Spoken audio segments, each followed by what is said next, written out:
Hello, listeners, and welcome to the latest episode of the AdQuick MAdvertising Podcast, a podcast that explores the intersection of content, creativity, technology, all of the things that you care about.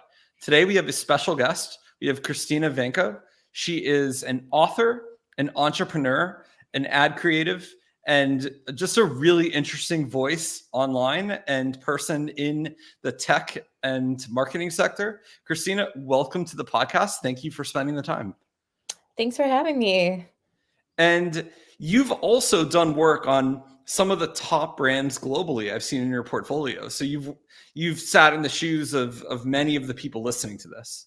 Yeah, usually I'm an art director in advertising and done everything from social, print, digital, you name it, 360. I'm here for it all.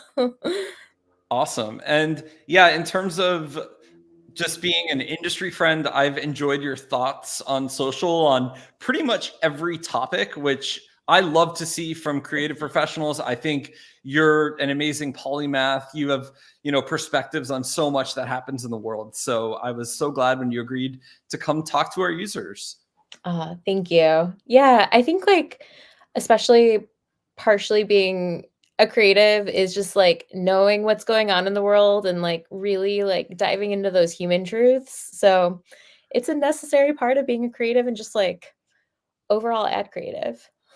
And so, Christina, I would love to start off by talking a little bit about your dating startup. So I know it's a long journey for you. It's not fully prime time yet, but I know you've put a lot of work into it.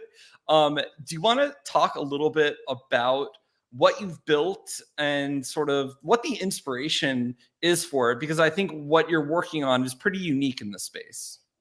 Yeah, so I am the founder of Arrow, and Arrow is an audio first dating app in which, in order to match with somebody, you basically send them a voice note and then the receiver gets it, decides yes or no if they want to talk to that person, and how they continue conversation is via voice notes.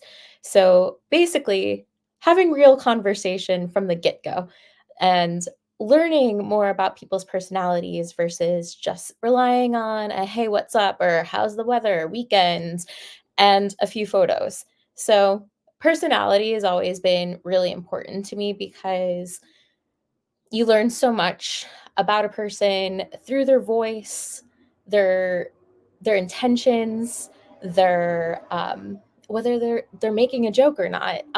There's just so much to learn through voice, and I felt like that was a key element that was really missing, not only in dating but in getting to know new people.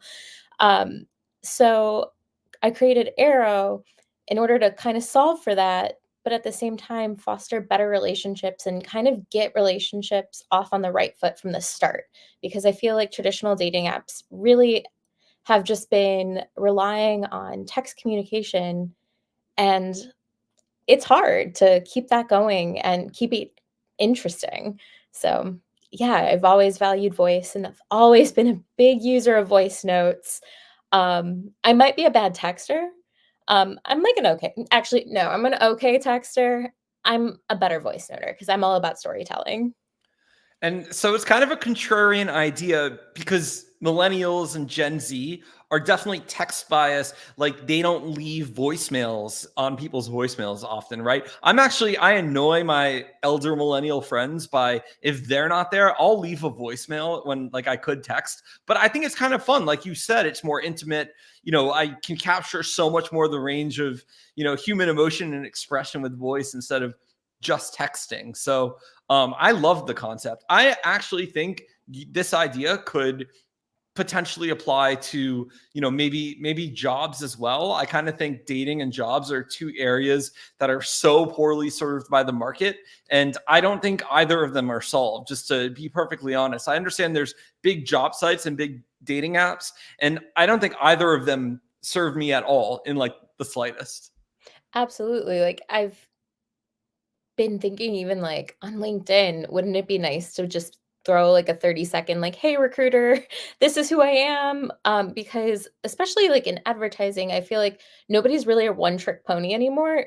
We all contain multitudes, and same with people in general and dating. So why not send like a 30-second, like, hey, interested in this, worked on this brand, or hey, this is who I am, would love to date type of deal. Yeah, and I think that for the for the company side at least, at least have it be optional for the introverts who might want to just text. Do you So during the pandemic, we were part of some Twitter spaces and online chats where we were speaking a lot about dating in like the COVID era and what was happening in New York. And I just left San Francisco, so we had some really interesting conversations because I think we were talking about like how introverted everyone in Silicon Valley and San Francisco was as compared to New York, where they're all super social. And I noticed the difference, living in San Francisco. And it's just interesting because all of the tech companies are based in SF. And I feel like in a lot of cases, like the software that we use the whole day is designed by introverts, where they don't want to even talk to anyone or engage with anyone like with voice or in person. They just want to, have everything be done by text. And I kind of worry about that Absolutely. sometimes. Oh, absolutely. And I'm also a Midwesterner at heart. So like I will talk to anyone. And that's the best way to like meet people too. Like you just basically like give someone a compliment and like you could start a conversation with anybody. Like I totally agree. I feel like a lot of people that are trying to solve for a lot of these like friendship problems, dating problems, just they're just throwing more shit at the wall, and something's going to stick at some point. But the thing is like I think what it comes down to is we're all human, we all want to talk, and we all want to be heard. And like creating something based off of like real life is probably better than trying to solve for something that like is more of like a hypothesis. Like what if I created a dating app based on, like, you always hear Spotify playlists.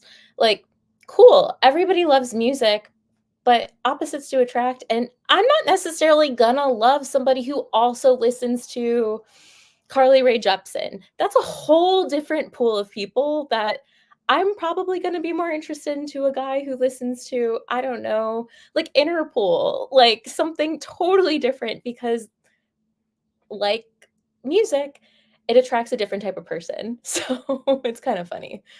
Yeah, I think ad pros also can do a lot of spinning their wheels trying to create profiles of their audience based on categorizations and buckets, like you were just saying, types of music you listen to, as opposed to understanding that our humanity is far more nuanced than that. And that, um, you know, thinking that just because someone likes a certain thing means they might like your product, and that's a good way to target. It's just so one dimensional, and I don't think that's how any of the large brands that you see today went to market. Like any of the hyper targeted ads are great, but there aren't really many brands that were built on hyper targeted ads. All the big brands were built on larger than life advertising, on Elon sending the car to space. Love or hate Elon, that's an iconic moment of that, the image of the guy in the car in space. And so that's literally larger than life, right? So I Right. worry that marketers get so caught up in these granular levels of targeting, they forget why we're here, and that's to tell broad stories. And it turns out, if you tell a great story, that's interpreted in a different way by all of the people that actually see your ad, which is sort of the intent of great art. So it's kind of like flipping the whole mindset of having to, maybe it's for dating, it's like you don't have to fit into finding the same type of music or artist someone likes. Maybe it's, Right. it's a different way of doing it. Right, exactly. And like we're all so different. Like my friend groups range so much that like same with people that you date. Like there are certain filters that people like get into that they're looking for, but at the end of the day, a lot of people are just putting their best face forward too. You never know who you're going to meet until you meet them and talk to them. So and get to know them. And that's one thing that we're all putting off. We like write people off after like a first date, or like one thing that they said when honestly we're all saying weird stuff too.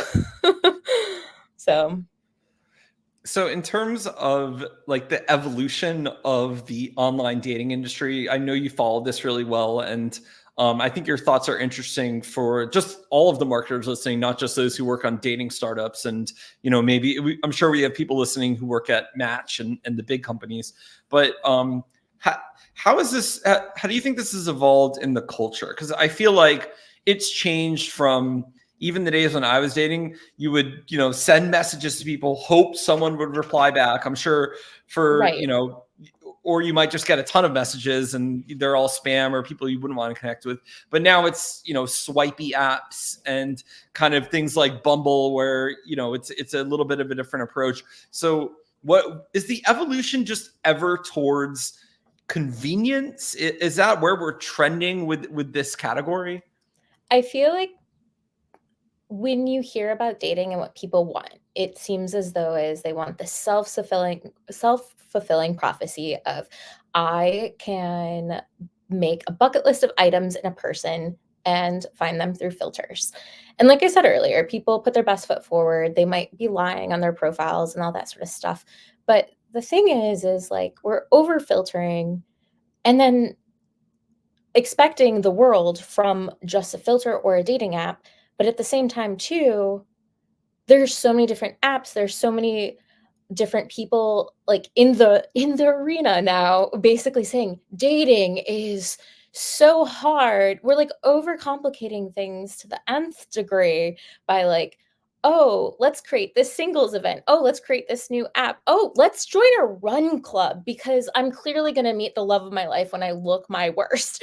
So like while I appreciate all these people really kind of like trying to solve for a way to like get this problem in the butt, um, we're just making it overly complicated because there's almost like too many options. Like we talk about the choice paradox with people, but now we've got the choice paradox with how am I going to meet the love of my life?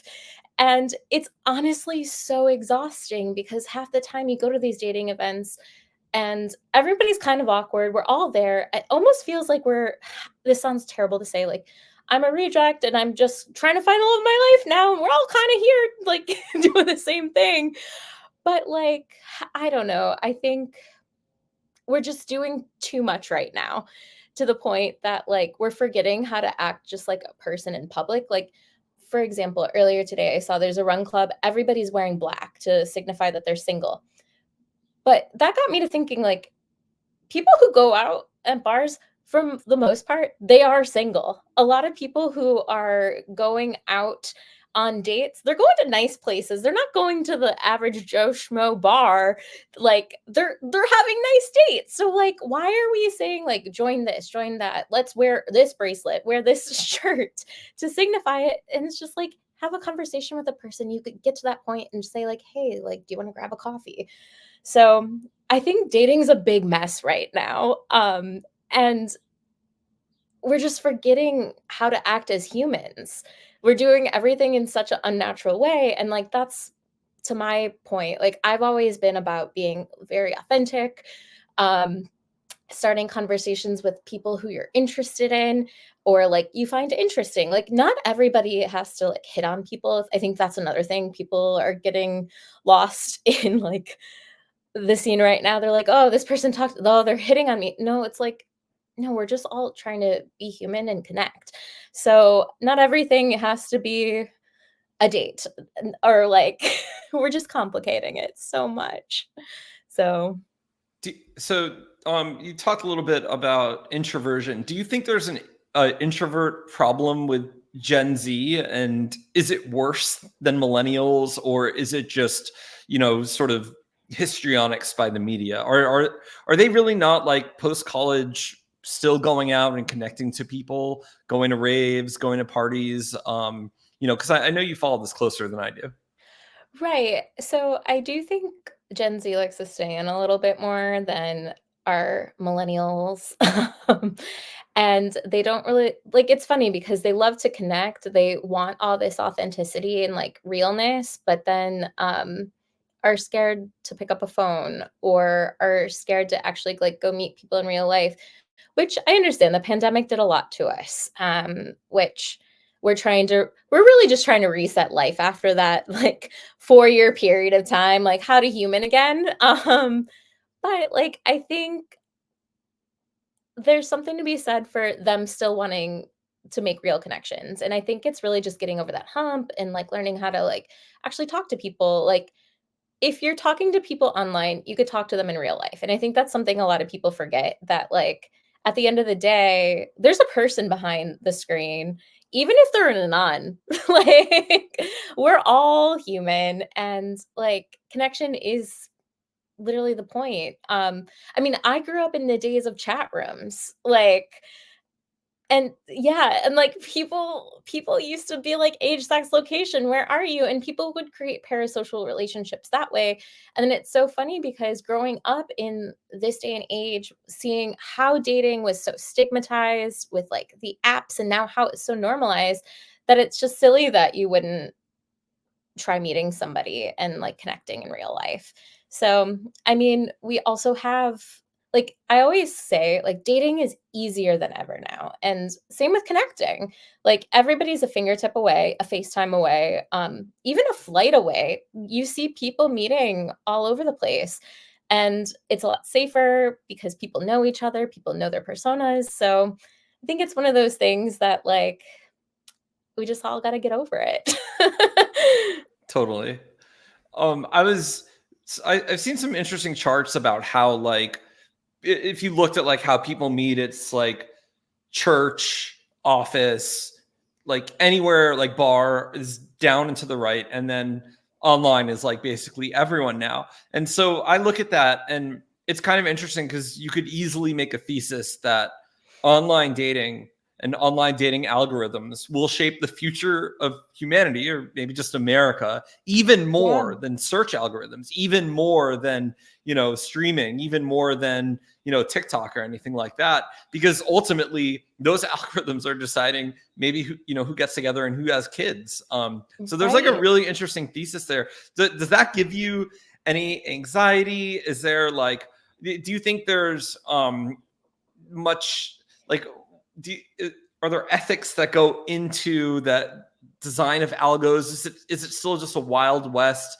Does it even matter? Am I overthinking it? So I think dating's always going to be a wild west, especially if you don't know people, because there is something to be said about having that work or friend that you're trying to set somebody up with, or like having that degree of connection with somebody, because you don't get ghosting or you might get a little bit more honesty. But at the same time, I feel like dating has like really like made us all a little bit weird on that front, that you still get those people that should be genuine to you and will still ghost you and still treat you like insert bad word here.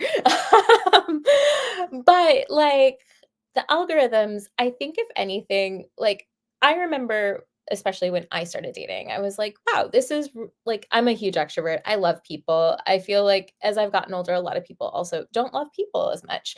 Um, and I thought online dating was so great just because you're getting introduced to so many different people that you're learning your type, um, people you wouldn't necessarily like ever go out with, whether it be like, oh, I usually go for artsy types, but I'm gonna give this bro a chance. Like you kind of learn about like so many different people that I do think while algorithms can serve you the wrong type of people, they do help in a way, to introduce you to people who you might actually be attracted to, you might actually connect with. It's just like I feel like it's just another tool. We talk about like how AI is changing everything. It's going to serve like every answer, and it's like no, we should even think of it like AI as a tool. So that's kind of how I think of like algorithms. That this is what they may say, but like you still have the power to find other people by like kind of changing your filters or just swiping or literally just searching a little bit differently. So, Yeah, it's a really interesting time for, I think there's like this like coming together of mental health crisis, people only meeting online, like a generation that grew up very much mobile first, not even internet first, but like mobile first is Right.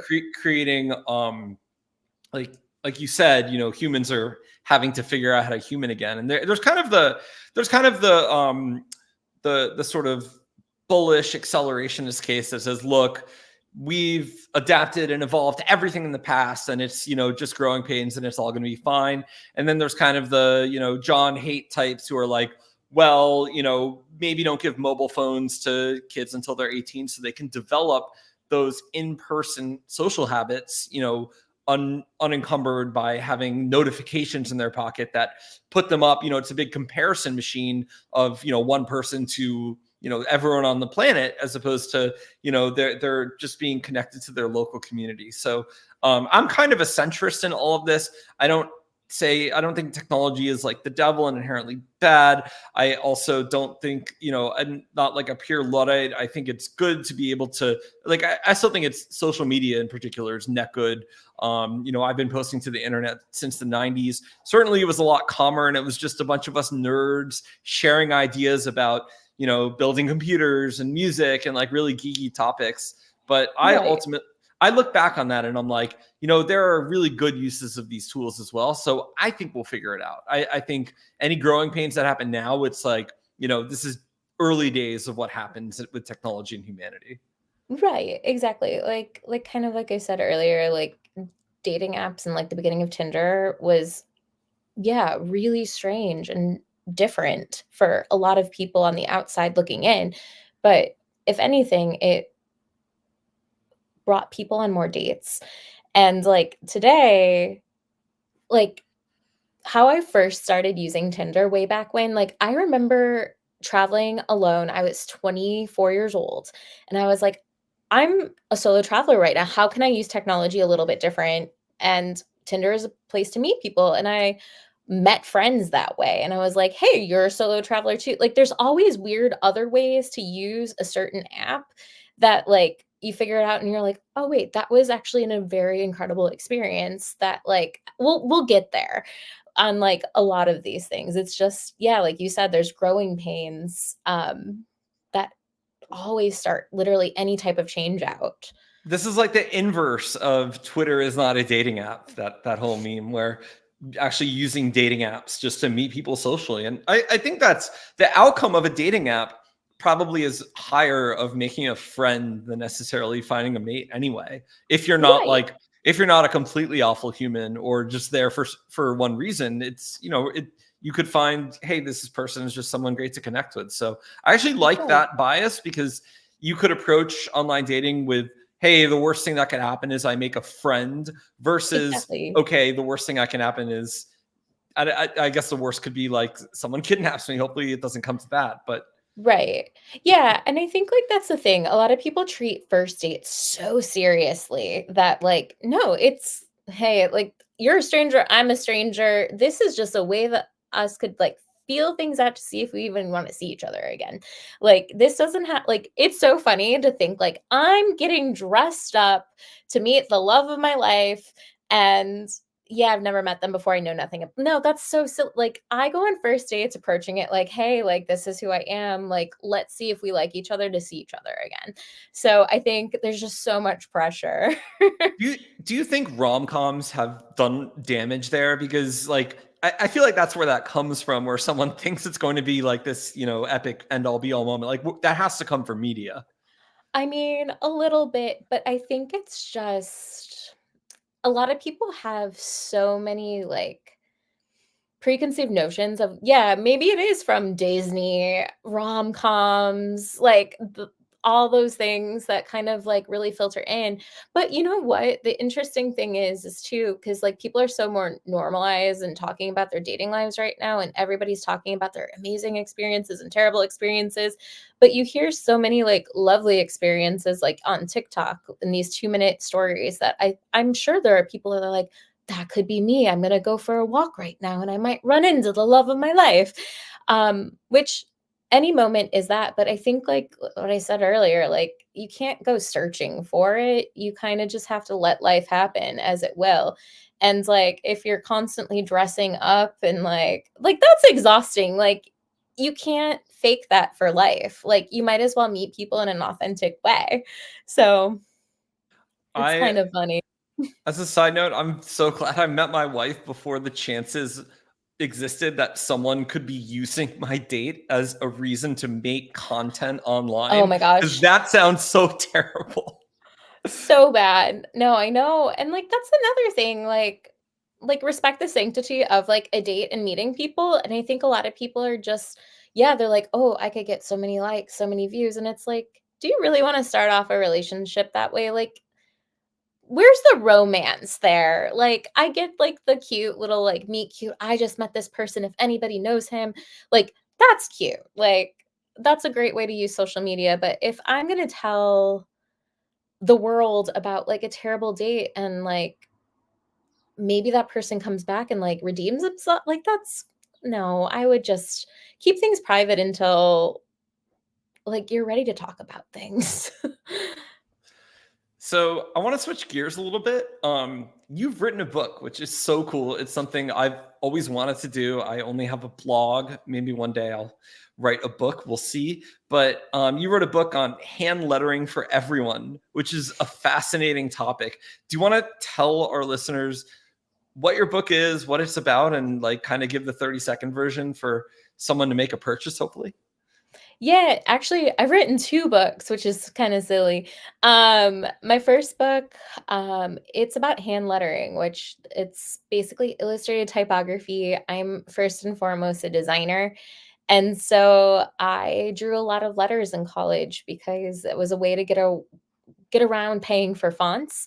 So my thesis was about the benefits of cursive handwriting, and so I made this huge lettering thing, and got into my first job, and I was like, I'm designing too many like products and software. Like I need that analog to keep me interested in what I'm doing. So I ended up writing all my friends in calligraphy for a week, and the internet blew up about it. They're like, this digital detox queen. She learned so much. And my editor ended up finding me and was like, hey, do you want to write a book? So it's a really fun, like approachable way to learn lettering throughout the ages and just to help you find your personal style when you're drawing letter forms. And then my second book is actually called Adultish, and it's about growing up. And it's like a baby's book of first for adults with little essays and little creative prompts for you to record the silly stories and life happenings as you're going about your way through adulthood. So That's interesting. I hadn't heard of your second book. So you said that's a workbook that I actually like work through, like a writing exercise. yeah, so it's like a I would call it a creative journal more than anything. It's I'm basically like your friend that's saying like, "Hey, growing up's okay. Here's some things you're gonna go through. Here's some essays about what happened to me, but like in the end, it's all okay. Like we're all getting older, and it's nothing to worry about." Because I think a lot of people, once they reach adulthood or their mid 20s, or even like once they turn 30, they're so scared of what's next. And it's just a way to celebrate those ups and downs, and just know we're all in this together. Yeah, there's a big meme on social of like people thinking when they turn 30 it's quote unquote over.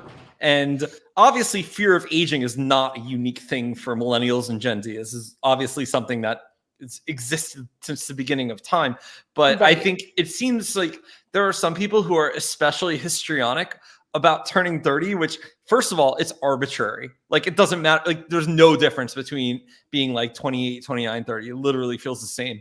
And then the second thing is like, congrats on making it. You're still alive another day. It's like, it's sort of the wrong viewpoint to say, oh, I'm getting older, this is bad. I think, oh, I'm getting older, this is great. Like I've made it. Exactly. Like life gets better as you age. Yeah, there might be a couple more wrinkles, but that just shows that you're human. Like I have smile lines and I think they're cute. Like I think a lot of people need to embrace that more. And like at the same time too, it's funny how the dialogue, like a lot of Gen Z right now, I feel like they think that 30 is the end of the world. And It's not. Frankly, like, I feel like I began a different career at 23 versus who I am now. Like, you could restart so many different times. Nothing's permanent. Like, it's amazing how many like times we could all change and like grow. Like, I'm not the same person who I was like 5 years ago, even 2 years ago. So, embrace it. Yeah, I think that the benefits of getting older are you're much more calm, you're more confident, I think you have like less anxiety, or maybe it's you've realized how the bad situation when it happens isn't that bad. Is it you'll make it Right. out in your head to be 100x worse than anything is in reality, right? Like Right. the most annoying thing we do in the year, if hopefully nothing existentially bad happens, like losing a family member, is like taxes is like the worst thing that happens. Right. And like on the confidence note too, I was not the most confident like 22-year-old, especially in the dating world. Like I know myself now. I feel a lot more confident like as somebody who actually knows who they are and what they want. Um, it is funny how that all changes, and especially like to see even how I've grown, and I look back at like, oh, I was afraid of dating then, too. That growing old's a beautiful thing. I think, yeah, we should all celebrate it more. I agree. Well, Christina, it's been great having you on the show today. Can you share with our listeners where they can find you to connect with? And also, if you are still doing consulting services, this is your opportunity to let people know what kind of projects you want to work on. Absolutely. So you could find me on all the socials at Christina Vanko, and that's Christina Vanko. Um, I am an art director, designer, product designer. I hate using the term unicorn, but I do it all and love doing it all. Um, and I'm open for freelance full time, all that fun stuff. And at the same time, too, you could find my books online and mostly in any bookstore. And those names were Hand Lettering for Everyone and Adultish. And maybe keep your eyes peeled. There might be something coming out soon-ish. Uh, and dating wise, you could find my app at datewitharrow.com and Date with Arrow on Twitter and Instagram. So, yeah, would love to connect with anyone. Always happy to talk dating, go through profiles, anything. I'm here for it all. Well, great. And we will put links to everything Christina mentioned in the YouTube video description for those watching on YouTube. Thank you, everyone, for joining this week for another awesome discussion. And we will see you next week with a new episode. Have a wonderful summer weekend.